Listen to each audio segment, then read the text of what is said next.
새 계명과 시대 요청이라는 제목으로 말씀을 나누도록 합니다.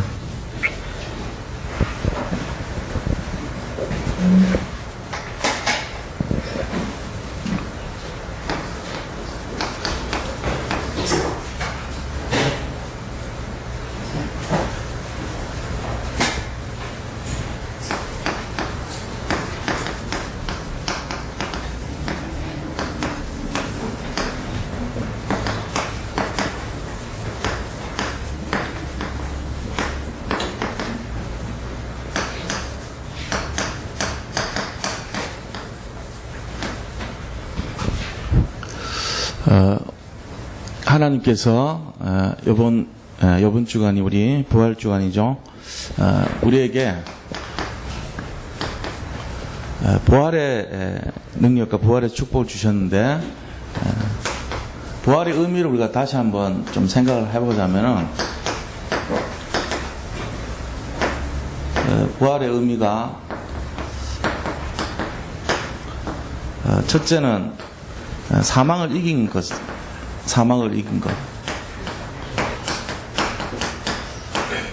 이거를 이제 부활의 의미로 볼 수 있죠. 또 사탄을 이겼다 이렇게 볼 수 있어요. 사탄.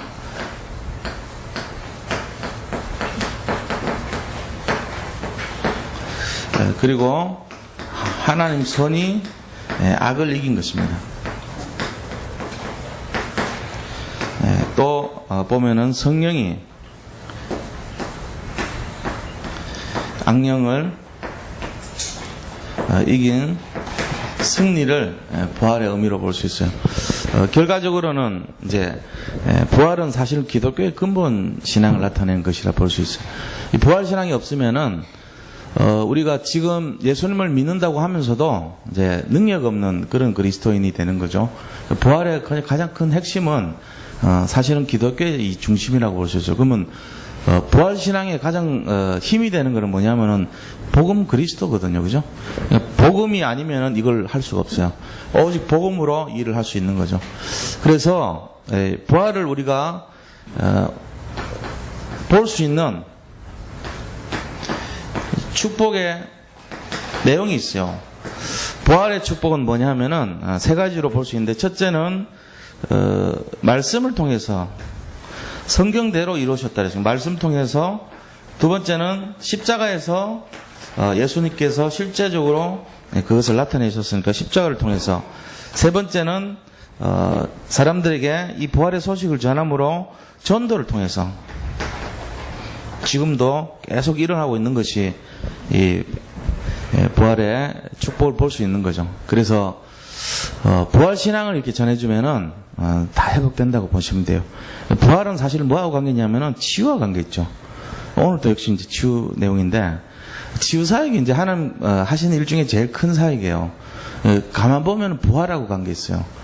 부활이라는 것은 새롭게 이렇게 살려내는 걸 말하거든요. 생명하고 관계 있는 것이 부활이고, 부활과 관계 있는 것이 치유다 이래 보시면 됩니다.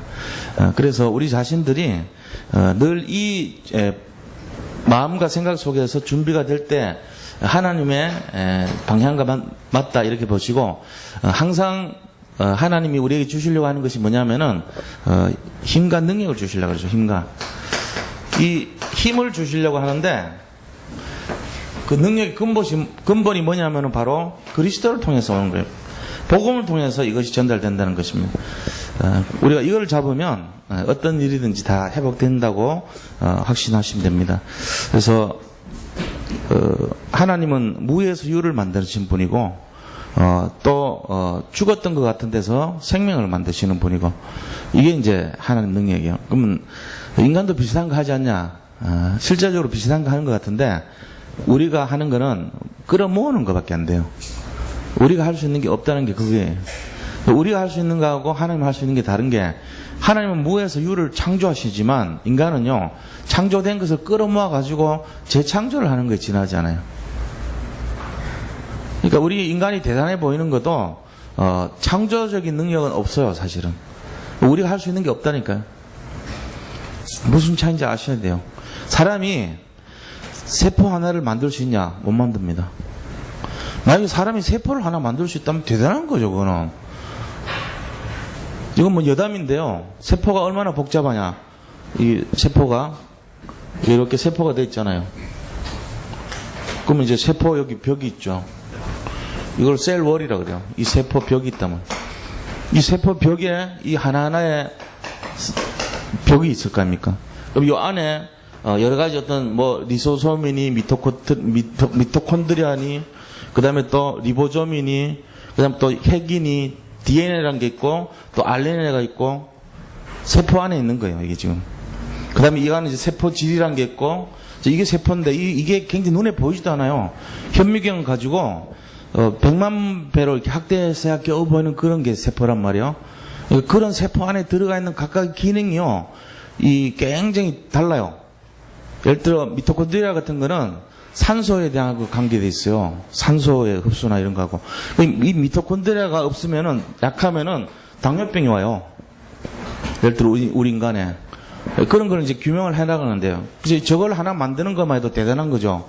그럼 우리 몸이 저거 몇 개로 돼 있으냐면은 수십조 개로 돼 있어요. 이 세포에. 그죠? 이 세포가 우리 몸속에서 어마어마하게 많이 모여서 인간이 되잖아요. 근데 우리 인간은 유전공학 한다고 대단하다 그러잖아요. 대단한 게 아니에요. 만들어진 세포에다가 요 안에다가 집어넣는 거예요. 그냥 뭐를 하나. 다른 데서 만들어 놓은 세포를 여기서 빼가지고 이쪽 안에도 집어넣은 거예요. 이 세포 만드신 분도 하나님이시고 이 세포 만드신 분도 하나님이신 거예요. 단지 인간이 할 수 있는 게 뭐냐. 기계를 이용해갖고 여기 거 잘라가지고 여기로 집어넣는 그것만 해요. 만들어 놓은 거 가지고 서로 기워가지고 역시 하는 것도 하나님이 하시는 거예요. 말하자면은 호랑이하고 사자하고 서로 결혼을 했어요. 만들어 놓은 거잖아요. 호랑이도 만들어 놓은 거고 사자도 만들어 놓은 거잖아요. 태어나는 거 보면 호랑이하고 사자 합쳐가지고 라이온하고 타이거를 합쳐서 라이거가 나와요. 라이거가. 그거 우리가 한 게 아니에요. 그거는 하나님이 하신 거예요. 하나님이 하신 거를 끼워 맞춰가지고 새로운 거 만들어 놓고 야 대단하다 이런다니까 우리가. 근데 보면은 대단한 게 아니고 하나님이 만들어 놓은 걸 어떻게 조합하면은 어떤 게 된다는 걸 개발한 거에 지나지 않아요. 그 생물학자는. 그런 거잖아요. 다 알고 보면은. 그러니까 인간이 저 세포 하나 만들었다. 그 사람 진짜 하나님이에요. 진짜로. 못 만들어요. 피를 보면은 굉장히 간단하거든요. 피. 혈액이라고 하는 거는 되게 간단해요. 수분이 대부분이잖아요. 물. 그죠? 혈장이라는 게 있어요. 혈소판이라는 게 있어요. 백혈구가 있어요. 적혈구가 있어요. 이거 끝이에요. 간단하잖아요. 만들 수 있을 것 같죠? 절대로 못 만들어요. 저 피 하나 구성은 알지만은 만들지는 못해요, 인간이. 그렇게 첨단으로 간다는 인간이 못 만들어요. 만드는 건 생명 역사라니까요. 그럼 피를 가지고 뭐 어떻게 하고, 그거는 만들어 놓은 걸 가지고 처리하는 거지. 어떻게 인간이 만들어요. 그래서 제가 보면서 인간이 과연 어느 정도로 만들 수 있냐, 아직 어린애 수준이에요. 과학이란 게. 그거 가지고 대단하다 그런다니까. 노벨상 준다니까요. 막 우리가 뭐 DNA, RNA, 뭐 트랜스퍼 DNA, 뭐 무슨 DNA, 무슨 RNA, 뭐 온갖 것 다 개발하고 다 발견했는데 못 만들어요. 그걸 생각해봐요. 그럼 뭐 이거는 생물에 대한 거죠. 무생물도 만들 수 있냐? 못 만들어요. 우리가 스스로 탄수화물 만들 수 있냐? 못 만들어요. 포도당 하나도 못 만들어요. 우리가 만들어 놓은 걸 가지고 녹이고 붙이고 찢고 해서 먹는 거지. 단지 요리사에서. 요리사가 대단한 게 아니고 하나님이 만들어 놓은 걸 조합한 거예요. 그냥 단지 아무것도 못 만든다니까요. 기름 하나 못 만들고 이 곡식 하나 못 만들어요. 인간은 만들 수가 없어요. 그게 우리 인간이에요. 제가 딱 보고 뭘 이렇게 대단한 것처럼 생각하는 사람 보면 그 사람 이면을 보면 하나도 모르고 있는 거예요. 왜? 우리가 능력이 없다는 걸 알면 그건 이제 제대로 한 거예요. 우리가 대단한 것처럼 보이면 그 사람 엉터리예요, 전부. 저는 그걸 발견했다니까요. 제가 생물 공부하고 생화학 공부하면서 깨달은 게 그거예요. 아, 인간은 능력이 없구나. 인간은 아무것도 못하는 존재구나. 인간이 할 수 있는 거는 아무것도 없구나. 근데 그거 깨달은 거 단지. 이게 원리라니까요. 아무것도 못해요, 인간은.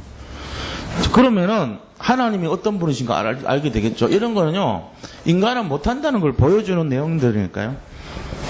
그래서 우리가요, 이 힘과 능력은 오직 어디서 나오냐? 그리스도에서 나온다는 거 알아야 돼요.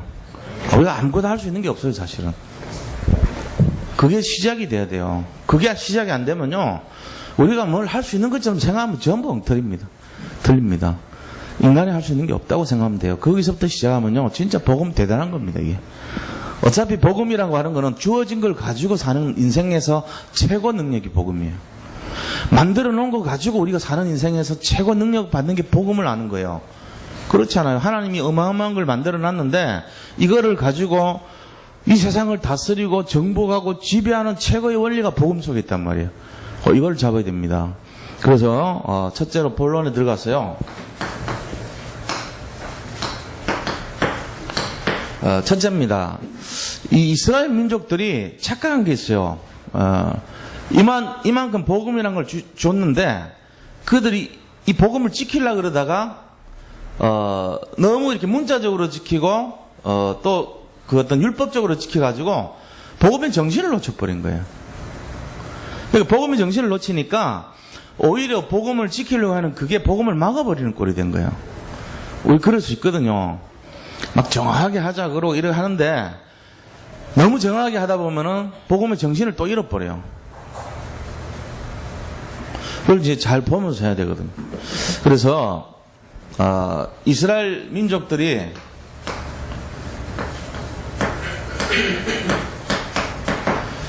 놓친 세 가지 내용이 있어요. 다시 말하면 이스라엘 민족이라기보다는 바리새인이죠. 그죠?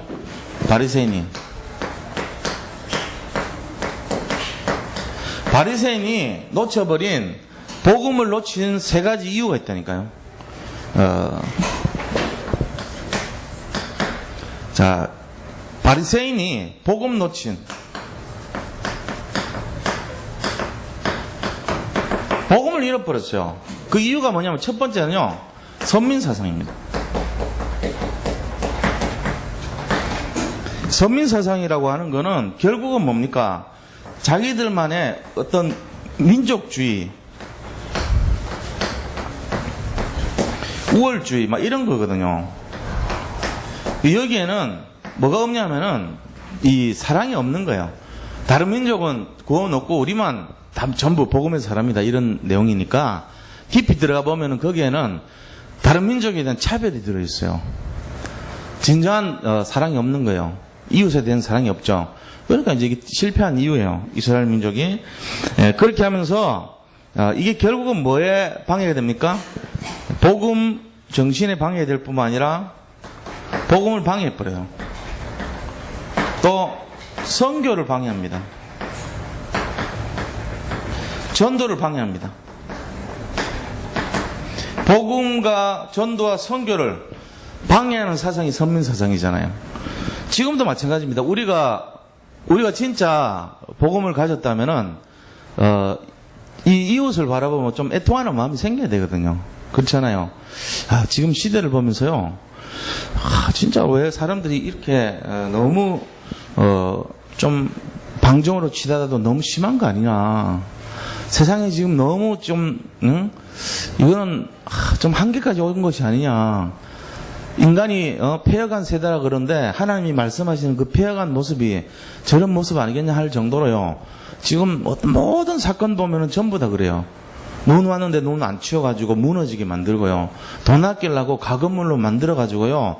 뼈대만 앙상하게 하고 기둥 다 빼고요. 다 빼먹을 거 다 빼먹었고요. 볼트 3개, 4개 해야 되는데 3개 하고요. 하나같이 전부 다 보면 돈 빼먹는 거. 그 다음에 대강하는 거. 안 하는 거. 내 책임 아니면 안 하는 거. 이런 중심이에요. 다들 그래요. 우리도 안 그런지 한번 생각해 봐야 된다니까요. 지금 요번에 그 사건들 보면서요, 우리가 남욕할 게 아니더라고요. 나는 어떤가 이거 생각해 봐야 돼요, 진짜. 내가 지금 뭔가를 정확하게 하고 있는가? 또 그 정확하게 한다는 것이 남을 죽이는 건 아닌가? 아니면 진짜 내가 전체를 살리는데 보이지 않게 이렇게 하면서 남도 살리고 나도 살리는 그런 쪽으로 가야 되지 않겠냐. 내가 복음을 가진 사람이라고 하면서 사람을 내가 막 강제적으로 힘들게 하거나 어렵게 하거나 나는 아니고 다른 사람만 자꾸 하는 거 아닌가. 잘 생각해 봐야 되겠더라고요. 왜냐면 우리나라가 전체가 다 그래요. 지금 제일 위에 있는 정말 책임을 감당해야 될 사람까지도 뭘 해야 되는지 방향 감각을 잃어버리고 있어요. 지금 세대가. 지금 그쪽에 있는 구원파 그 사람들이 무리를 일으키고 있잖아요. 그 사람들의 중심이 뭐냐면은 일종의 선민사상일 수도 있어요. 자기들은요, 영적인 복음 깨달았기 때문에, 다시 말하면은 구원이라는 것을 자기가 이 믿음으로 자기가 깨달은 거죠. 자기 어떤 그런 거를. 구원을 받았단 말이에요. 그러면은 영적으로 깨달으면은 이거예요. 영적으로 마음으로 믿고 구원받아서 영접하는 것이 아니라 그거를 깨달으면은 그들은 구원받은 걸로 생각하고 나머지 이 세상에서 행동은 마음대로도 상관없다는 거잖아요. 그게 구원파, 건신찬파의 교리거든요. 그러니까 그들이 그 한계 그 모양들이에요. 전부 다. 나는 이미 구원받았고 나는 마음대로도 상관없는데 내가 왜 여기 책임을 져야 돼? 이러고는 가버린 거 있죠. 집에 가서 돈 젖었으니까 말린 거 드라이기로 말리고 있고 아무런 책임감 없어요.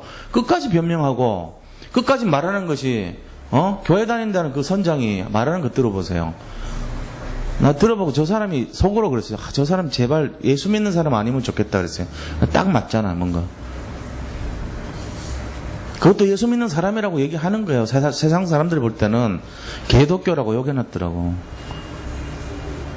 그러니까 이런 지금 시대가 돼가고 있단 말이에요. 그 사람들이 우리를 보고 욕할 수밖에 없고 손가락질 할 수밖에 없는 그런 짓을 우리는 안 하고 있는지, 바깥에서 우리가 어떻게 살고 있는지, 진짜 우리가 복음을 갖고 있는지, 복음의 정신을 가지고 사는지 생각해봐야 되겠더라고요. 교회에서는 그럴듯한데 밖에서 가서는 엉망같이 그렇게 돼버리면은 진짜 하나님 영광 가리는 거예요, 그게. 이게 바로 선민사상입니다. 지금 복음에 방해하고 전도 방해하고 선교 방해하는 정신이에요. 이스라엘 사람들 여기 딱 걸려 있었어요. 그때나 지금이나 뭐 다를까 뭐 있어요. 지금 똑같지 사실은. 그죠? 두 번째, 이 사람들이 빠진 게 율법사상입니다.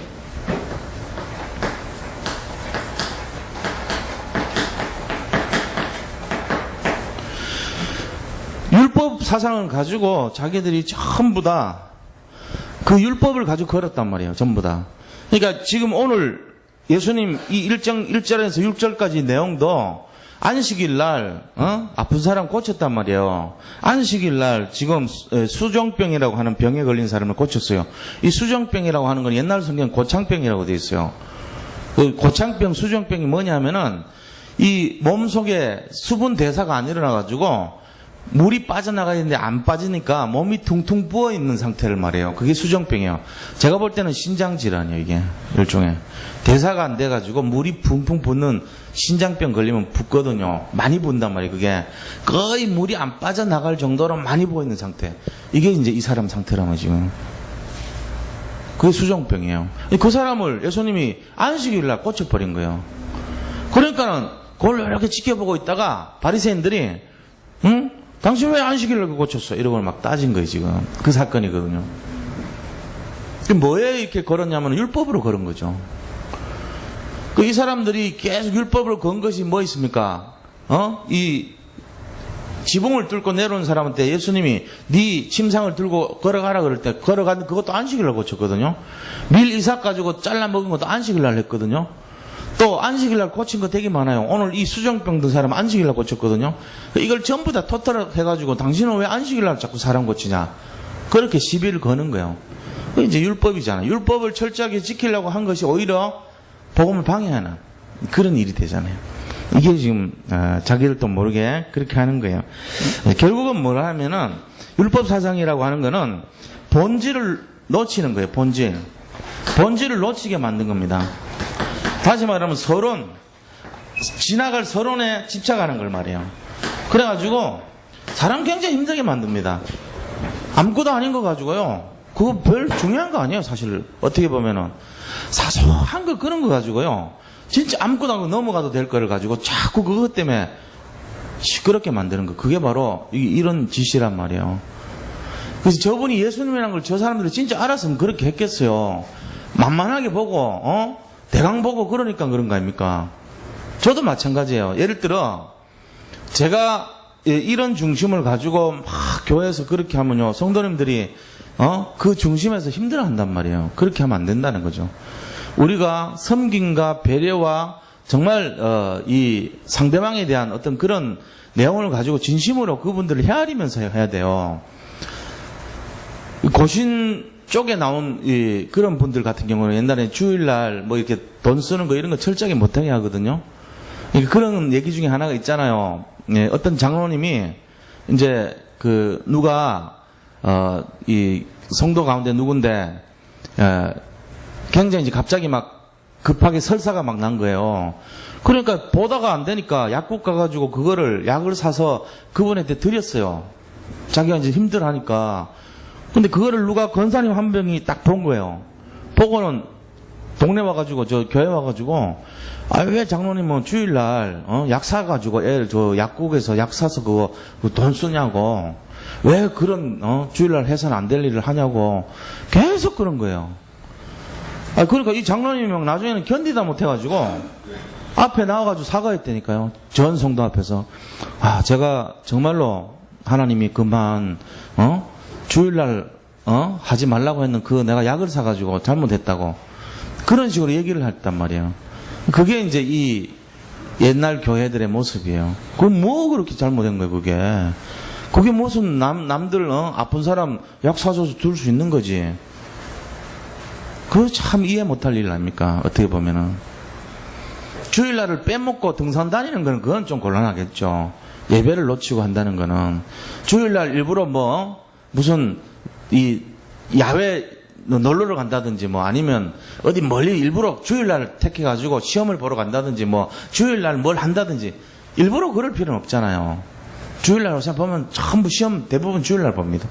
믿지 않는 사람들이 시간이 없으니까 주일날 다 봐요. 무슨 승진 시험, 무슨 진급 시험, 뭔 시험 다 주일날 봅니다. 무슨 자격 시험 대부분 주일날 봅니다. 이런 거는 문제가 돼요, 사실은. 그러나 그런 거 아니고 굳이 복음적으로 볼 때 문제도 되지도 않은 거 가지고 그거를 가지고 시비를 건다는 자체는 그 사람이 굉장히 율법적이라는 거예요. 우리가 이런 걸 잘 조심해야 됩니다. 왜냐하면은 우리 속에도 똑같은 그런 사람 죽이는 마음이 있다니까요. 그게 있으면 어떻게 복음을 전하겠어요? 그런 중심을 갖고 있는 사람이 전도할 수 있냐? 저는 절대로 못한다고 봅니다. 붙여줘도 떨어져 나갑니다. 전도라는 건 그런 데서 되는 게 아니에요. 전도는 수용해주고 포용해주고 섬겨주고 별 중요한 거 아니면 받아주고. 예를 들면요, 너무너무 술을 많이 마신 사람이 있었어요. 예를 들어 그런 사람이 교회를 겨우 왔어요. 근데 그 사람 있는 데서 계속 술 마시면 어떡하냐고 목사님이 여기서 술을 마시면 되냐 그러면서 막 계속 그래봐요. 그럼 그 사람은 어디로 가야 돼요?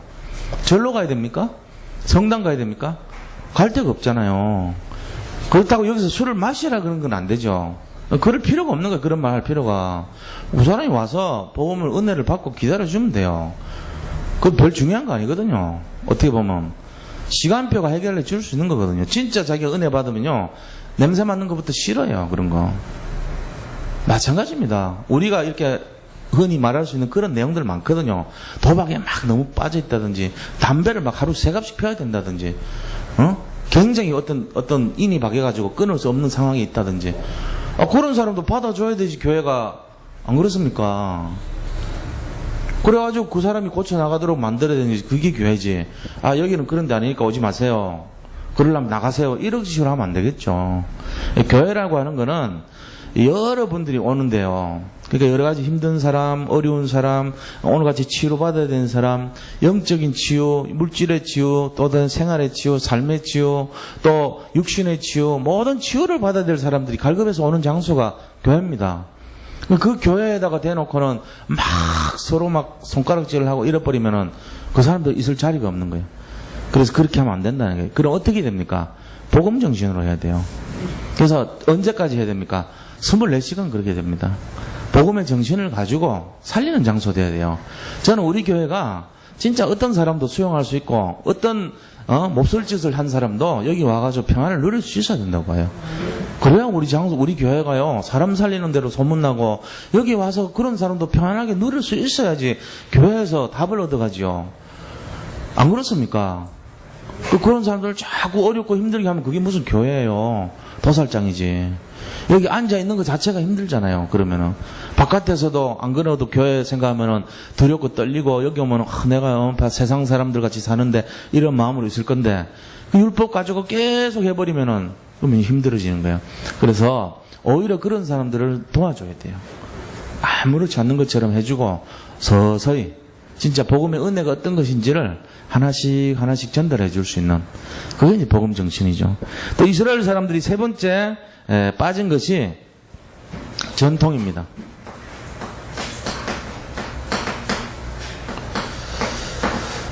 전통에 빠졌고 탈무드 같은 그런 거, 그 다음에 이제 제도, 자기들만의 어떤 제도, 여기 이제 다 빠져버린 거예요. 그러니까 이 전통과 제도 속에 딱 걸려가지고 자기들이 진짜 가져야 될 복음을 놓쳐버린 거예요. 그래서 우선순위가 이 복음을 놓쳤습니다. 전통 중심이고 제도 중심이었어요. 이 바리새인들이 놓친 이것 때문에 결국은 이스라엘이 영적으로 어려움을 당하게 되죠. 자, 저렇게 됐을 때 하나님이 우리에게 주시려고 하는 내용이 어떤 겁니까? 새 계명과 시대적인 요청을 알아야 돼요.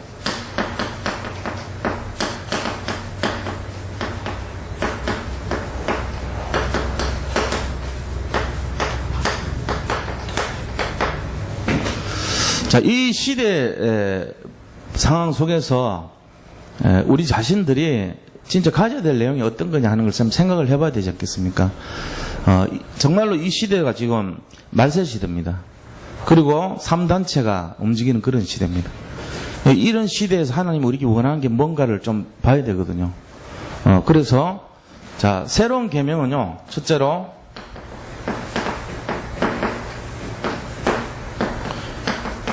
예수가 그리스도라는 거예요. 예수님이 그리스도로 이 땅에 오셨다는 게 새로운 계명이거든요. 근데 이 새 계명이 굉장한 겁니다. 이거는 아까도 말씀드렸지만 예수님이 그리스도로 이 땅에 오셨다는 그 말은 결국은 뭐냐면요, 우리가 세포 하나도 못 만들어요. 막 첨단을 앞서가고 있는 거 대강 어마어마한 것 같죠? 머리카락 하나를 못 만듭니다.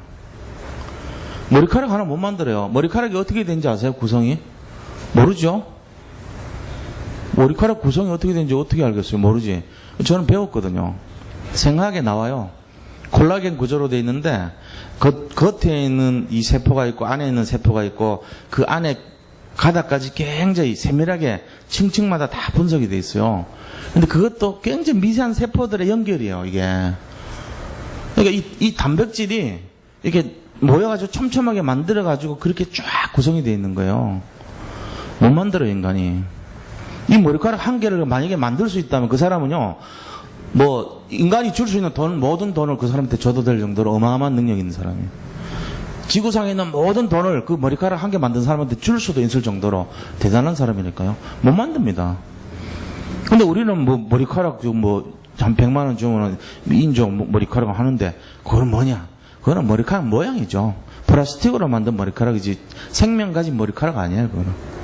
진짜 생명을 가진 머리카락을 만들 수 있다면 그 사람은요, 어마어마한 능력 가진 사람이에요. 못해요. 그 사람들이 좀 지금 시대를 잘못 착각하고 있습니다. 제가 볼 때는 완전 유치원 수준입니다. 우리 과학이란 게. 우리가 가진 생물공학의, 그다음 생화학의 수준이란 것은 유치원도 안 돼요. 지금 한 2살, 3살짜리의 수준이에요. 그래놓고 대단하다고 생각하고 있어요. 착각입니다, 그거. 하나님의 능력에 비하면 아무것도 아닌 거예요. 못 만들어요. 피도 못 만들고요. 머리카락도 못 만들어요. 세포 하나도 못 만들어요.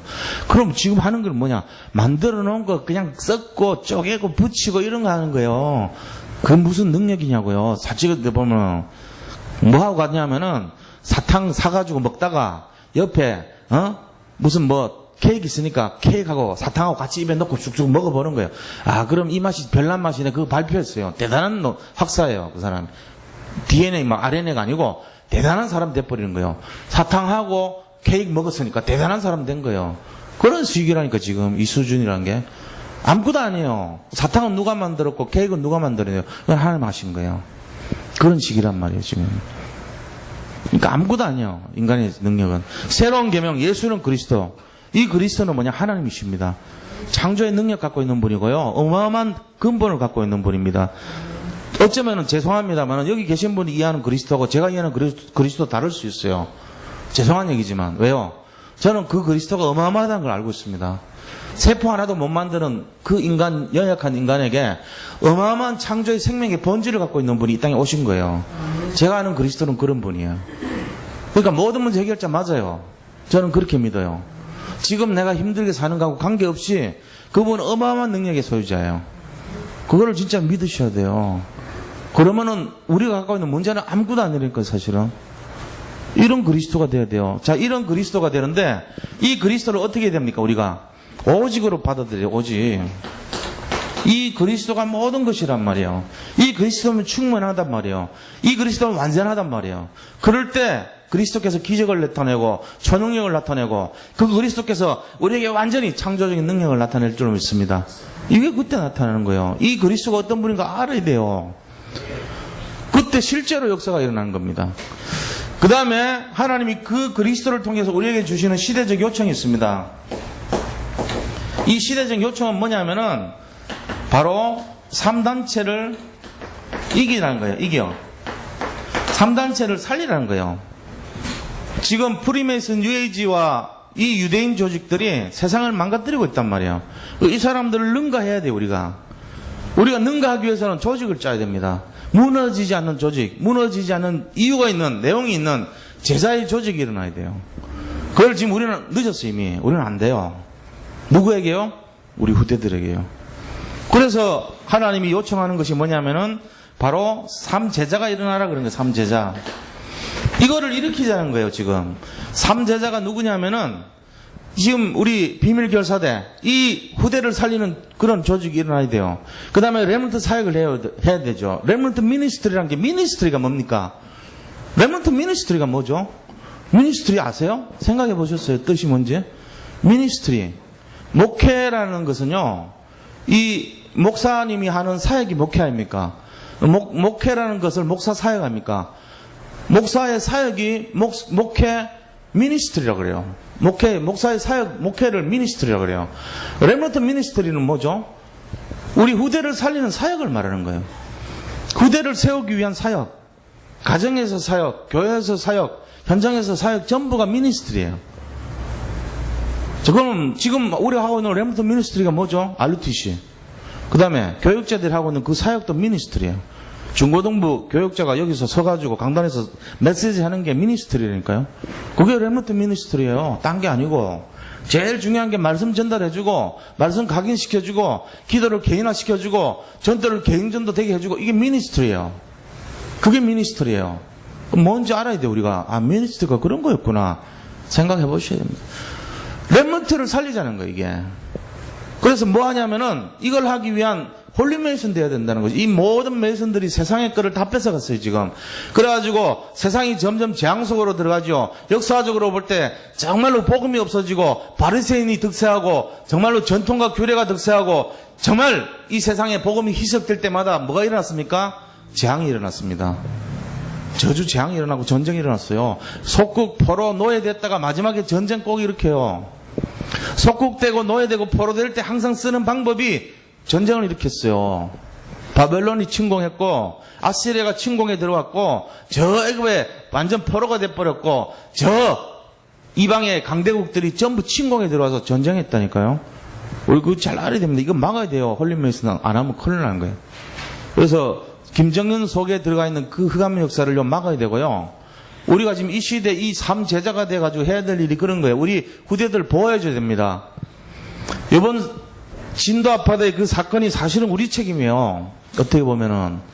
우리가 진짜 그들을 위해서 기도했다면은, 우리가 정말로 그들 복음을 위해서 기도했다면은, 이런 일 안 일어날 수도 있잖아요. 정말 저 이단들이 득세하지 못하게 했다면은, 이 시대가 살아날 수도 있잖아요. 이제 그런 거 하자는 거예요, 앞으로. 그래서 우리 후대들이 저런, 세월로 같은 선장이 되고, 우리의 후대들이 저런, 어떤 그런 큰 리조트의 감독관이 되고 우리 후대들이 어떤 그런 일을 감당했을 때 진실함과 성실함과 정말 하나님 복음 정신으로 눈이 오면 치울 줄 알고 정말로 틀린 내용 같으면은 구조할 줄 알고 자기가 생명을 걸고라도 거긴 사람 다 살리고 이런 사람들 만들자는 거예요. 우리가 그런 거 잘 보셔야 돼. 지금 우리가 하자고 하는 것이 멀리 있는 내용이 아니고 바로 우리 후손들에게 뭘 심어줘야 되냐 이거죠. 똑바른 거 심어줘야 되는 거예요. 이게 바로 그 율법이 아니고요. 아이들한테 정직함과 바르게함과 정말 삶의 규모와 이런 모든 복음의 정신을 심어줘야 되는 거예요. 그래야지 그 아이들이 그 교회에서 그런 걸 자꾸 가르쳐줘야 돼요. 지금 우리나라가 총체적으로 지금 위기 상황 아닙니까? 어떻게 보면은 오늘 또 보니까 전국에 있는 이 고속도로 차량들 시골에서 올라온 거 이제 아침에 입석 못 한다고 갑자기 바꿨대요. 좌석만 운행하는 걸로. 배재원 전사님이 그만두셨게 망정이지 만약에 안 그만뒀으면 맨날 지각했을 것 같아. 왜냐하면 정원만 딱 세우고는 서 있는 거 못하니까 대부분 차량들이 아침 출근 시간에 거의 서 갖고 오거든요. 근데 그거를 이제 정원 이면은 못 태우게 하고 딱 법이 갑자기 하루아침 바뀐 거예요. 그래가지고 그럼 어떡하란 말이냐. 지금까지 무계적으로 했는데 대책 없이 그렇게 하니까 뭐 정찰을 하는 것도 아니고 원칙대로 해야 될 거 아니냐 그럼. 그렇죠. 사고 나면은 안 한 사람들 다 목 날아가니까 분위기가. 그것도 참 애매하겠더라고 내가 보니까. 그럼 이게 전체적으로 풀리려면 시간이 필요한 거죠. 우리나라 전체 지금 이런 게 다 만연돼 있다고 봐야 돼요. 그럼 우리는 안 그렇습니까? 솔직한 얘기로. 우리도 똑같죠 뭐 어떻게 보면은. 거기에 편승돼서 살아가고 있는 거예요. 제가 말씀드리는 거는 복음의 정신을 가지고 전체 미래 우리의 후손들이 살아날 수 있도록 우리가 그거를 잘 잡아나가야 된다는 겁니다. 이게 지금 하나님 원하시는 계획 아닙니까? 뜻 아닙니까? 그래서 3단체를 이겨야 되고 3제자를 세워나가야 되는 거예요. 우리가 그 역할을 해야 된다는 얘기예요. 그걸 하기 위해서 그럼 어떻게 됩니까? 시대적 요청이 세 번째는 8가지 미션으로 들어가야 돼요. 이 8가지 미션이라고 하는 거는 제일 첫 번째 해야 되는 것이 말씀을 잡고 말씀의 흐름을 타고 말씀을 실현하고, 두 번째는 말씀의 흐름을 타고 말씀을 실현해야 돼요. 제가 강단에서 지금 오늘 말씀드린 게 어떤 세계명과 시대 요청이라고 딱 했으면 이 말씀에서 나누고자 하는 뜻이 뭔가를 딱 잡으셔야 돼요. 그게 뭡니까? 아, 복음 정신을 가져야 되겠구나. 시대마다 복음이라고 하지만은 전부 선민사상, 율법사상, 전통과 어떤 그런 자기들만의 어떤 그런 기득권적인 그런 것이 있었단 말이에요. 전부 엉터리로 하는 내용이란 말이에요. 복음은 그런 것이 아니거든요. 세상을 진심으로 살리자는 내용인데 이거 갖고 있어야 되는 거예요. 교회에서도 중직자 전부 옛날에 그랬잖아요. 유 목사님이. 옛날에 보니까 목사님들이 이렇게 하는데, 목회하는데 중직자분들이 정말로 힘이 돼주고 이렇게 돼야 되는데 안 되니까 지금 시대 와서 그걸 바꾼 게 중직자 시대예요. 중직자 시대 바꾼 취지가 거기 있어요. 그럼 뭔 말인지 아세요? 중직자분들이 복음운동, 전도운동 하는데 목사를 옆에서 보필해주고 도와주고 그 다음에 안수집사 권사님들이 그걸 힘을 합쳐주고 이런 시대를 열어가자고 지금 하는 거 아닙니까? 우리 교회 다 그렇게 그런 마음으로 다 하시죠. 근데 만약에 옛날에 그 목사님 장로님들 하듯이 막 자기 주장하고 교회를 이상하게 만들고 자꾸 그렇게 하면은 그거는 중직자 시대 역행하는 거예요. 복음 정신보다는 전통과 규례와 어떤 사상과 율법과 이런 것이 앞서버린 거랑 똑같은 거예요. 완전 퇴행하는 거예요. 그게 뭔지를 알아야 돼 우리가. 만약에 안수집사 권사님들이 복음 정신으로 해가지고 진짜 지교회를 살리고 현장 중심으로 복음을 세워나가는 그걸 하자면은 그게 맞는 거죠. 근데 그게 아니고 그냥 이렇게 그런 정신 없이 일반적인 옛날에 어떤 그런 기독교의 흐름 그런 쪽으로만 자꾸 생각하고 하면은 교회가 어떻게 되겠어요? 영적으로 퇴보해버린다니까요. 이거를 잘 붙드셔야 돼요. 오늘 얘기가 그런 내용이에요. 이 시대에 대한 요청이 뭐냐는 거예요, 지금. 우리가 진짜 전체적으로, 총체적으로 일어나야 돼요, 다시. 저는 요번 일을 통해서 메시지를 받았는데, 그게 뭐냐면은, 야, 진짜 우리 전부 갱신해야 되겠다, 진짜. 우리나라 전체적인 내용 아니냐. 옛날에 모든 우리 민족의 그 선진을 갖고 있었던 분들이 다 기독교인들이었어요. 그분들이 얘기할 때는 진짜 복음 정신을 가지고 오산학교도 세우고 숭실학교도 세우고 이러면서요. 복음 가지고 막 사면운동하고요. 복음 가지고 막 죽음을 앞서고 막 생명을 걸고 이랬단 말이에요. 생명 걸고. 왜요? 나라 전체에 대한 복음 정신을 가지고 정말 나라를 살리자는 거예요. 그분들의. 그걸 위해 가지고 자기 이해관계나 이런 거 다 내려놓고 자기가 먼저 앞장서서 하나님 나라에 앞장서서 그 일을 했던 것이. 지금 그런 사람들이 누가 있어요? 눈에 떠오르는 영적 지도자가 잘 안 보이는 시대가 됐어요, 지금. 오히려 목회자들이 욕을 먹고요. 그런 시대 돼가고 있어요, 지금. 뭐가 잘못됐죠, 우리가? 이거 놓친 거예요, 지금 이거. 이게 제대로 딱 됐다면 우리가 그렇지 않을 거 아닙니까? 목회자들이 존경받는 시대가 돼야 되는데 목회자들이 손가락질 받는 시대가 돼버렸어요. 왜 그렇죠? 이거를 놓치니까 그런 거 아닙니까? 제가 그런 생각 들더라고요. 야, 이거 진짜 경신해야 되겠다. 총체적인 얘기다, 이거는. 그리고 우리 단체는 복음운동하는 단체 아닙니까? 여기서조차 그게 삶 속에서 실현이 안 되고 실천이 안 되면 안 되는 거예요. 그래서 말씀을 잡았으면 말씀을 실현하는 팀이 나와야 돼요. 그러고는 그걸 가지고 구체적으로 기도를 개인하고요. 그다음 전도를 개인 전도를 할 수 있어야 돼요. 그까지가 우리가 해야 되는 거예요. 이까지가 우리가 해야 될 책임이란 말이에요. 진짜로. 때를 얻든지 못 얻든지 너희는 복음을 전파하라 그랬잖아요. 이까지는 우리가 해줘야 된다니까. 그 다음에 하나님이 하시는 것이 문을 열고 이 문은 경제문, 그 다음에 축복의 문, 모든 응답의 문들을 다 여시죠. 하나님이 하시는 거잖아요. 그러고는 예비된 하나님의 열매를 보여준단 말이에요. 그러고 나서 절대적으로 무너지지 않는 지교회가 생기고요. 절대적으로 내용과 이유가 있는 제자가 일어나는 거예요. 이게 4가지 나머지 미션이에요. 이 8가지가 첫 번째 4가지는 우리가 해야 되는 미션, 나머지 4가지는 하나님이 하시는 미션입니다. 이 8가지 미션입니다. 이게 앞으로 우리 일평생 동안 해야 될 내용들이에요. 받아야 될 축복이고요. 이게 우리 교회에서 시작되면 좋겠습니다. 이런 내용이. 그래서 우리 자신들 잘 보세요. 새로운 계명이 뭡니까? 예수가 그리스도라는 계명이에요. 그래서 뭡니까? 시대적 요청은요. 이 3단체를 살릴 수 있는 3제자가 일어나야 돼요. 그래서 우리가 그 일의 주역이 되시기를 바랍니다. 그래서 그 일을 하기 위해서 8가지 미션 속으로 들어가야 돼요. 이게 결론이란 말이에요. 그래서 결론을 말씀드리면 첫 번째는 초대교회 성도들 이 기회를 잡아라. 기회.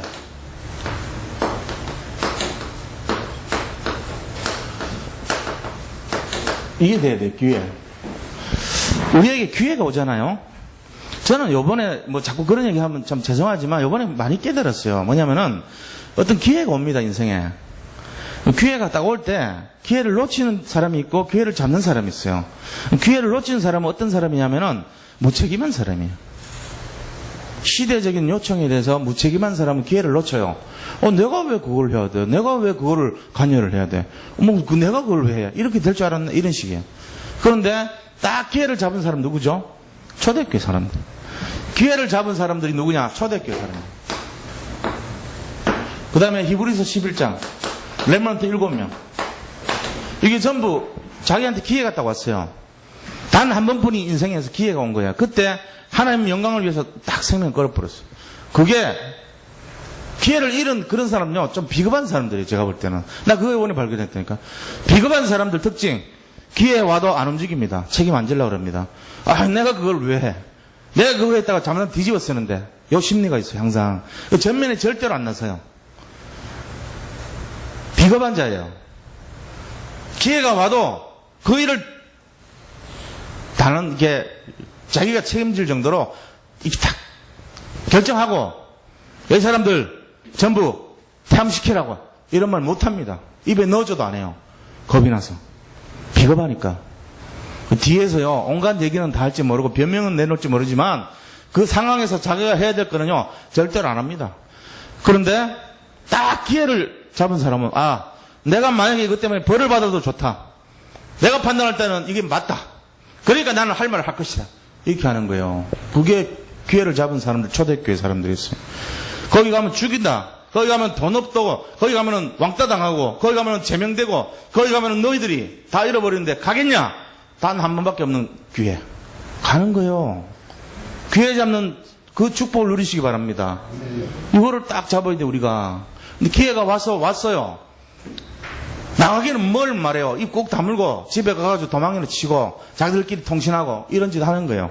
기회가 와도 다 비겁한 짓 하는 거예요. 기회가 안 와요. 평생. 이 기회를 잡아야 됩니다. 기회. 우리에게 단 한 번밖에 없는 기회예요. 자, 지금 만약에 여기 계신 분들이 단 한 번밖에 없는 기회예요. 이 복음을 살리고 세상 살리고 시대를 살리는 단 한 번밖에 없는 기회입니다. 우리에게 그리스도라는 어마어마한 걸 주셨어요.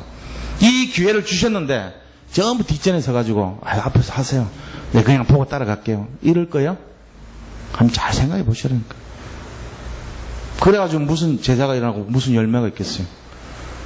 하나님 저를 보내주세요. 죽는 자리에 저를 보내주세요. 이게 기회예요.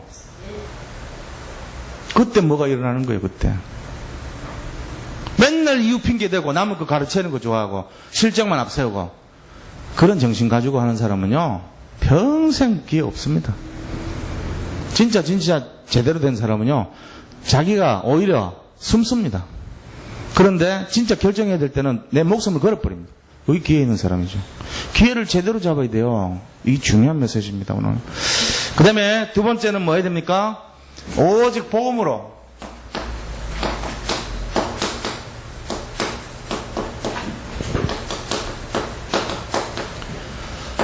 복음의 정신으로 영적 무장을 해야 돼요. 우리가 복음이 뭔가, 이게 나의 생각인가? 하나님 생각인가? 이게 복음인가? 율법인가? 아니면 이게 진짜로 하나님 원하시는 뜻 맞냐? 이런 거 생각하고 행동해야 돼요. 오직 복음 돼야 됩니다. 오직 복음. 이게 중요한 내용이에요. 오늘 그 얘기란 말이에요. 너희가 안식일 날 만약에 소나 양이나 이런 짐승이 우물에 빠졌다면 안 건지겠느냐? 살리는 게 먼저 아니냐? 예수님 말씀입니다. 이 복음 정신은 그런 것입니다. 사람 살린 게 먼저라는 거예요. 안식일 따질 게 아니지 않냐 이거예요. 그러면서 너희 중에 누가 이 아들이나 소가 우물에 빠졌으면 안식일에도 곧 끌어내지 않겠느냐? 맞잖아요. 안식일이라고 해가지고 아이들 주는데 가만 놔둡니까? 안식일 날 짐승이 빠졌다 죽는데 안식일이니까 죽입니까? 말이 안 되죠. 틀린 얘기예요. 법보다 우선이 사람 살리는 거예요. 생명을 살리는 겁니다. 이게 바로 복음 정신입니다. 이걸 가지고 우리가 같이 한번 이렇게 일어나서 진짜로 하나님 중심으로 복음 중심으로 하나님의 뜻 중심으로 우리가 승리하기를 바랍니다. 자, 같이 한번 오늘 받은 말씀 잡고 잠시 한번 기도했으면 좋겠습니다. 우리가 지금 하는 교회에서 하는 세 가지 일이 전부 다 이 내용이에요. 사람 살리자는 겁니다. 같이 한번 석촌동 캠프, 그 다음에 4월 27일 날 다음 주 요번 주죠. 요번 주일 날 새생명 초청잔치, 대신방, 이 세 가지가 전부 복음 정신이에요, 사실. 이걸 통해서 하나님께서 정말로 영혼에 대한 그런 하나님의 역사를 일으켜달라고 같이 기도하겠습니다. 하나님께 감사합니다. 오늘 주신 말씀처럼 우리가 이 새로운 계명을 가지고 복음 정신으로 아버지 정말로 하나님께서 원하시는 계획을 성취하는 자들이 되기를 원합니다. 아버지 이 시대가 우리를 향해서 요청하는 것이 정말 아버지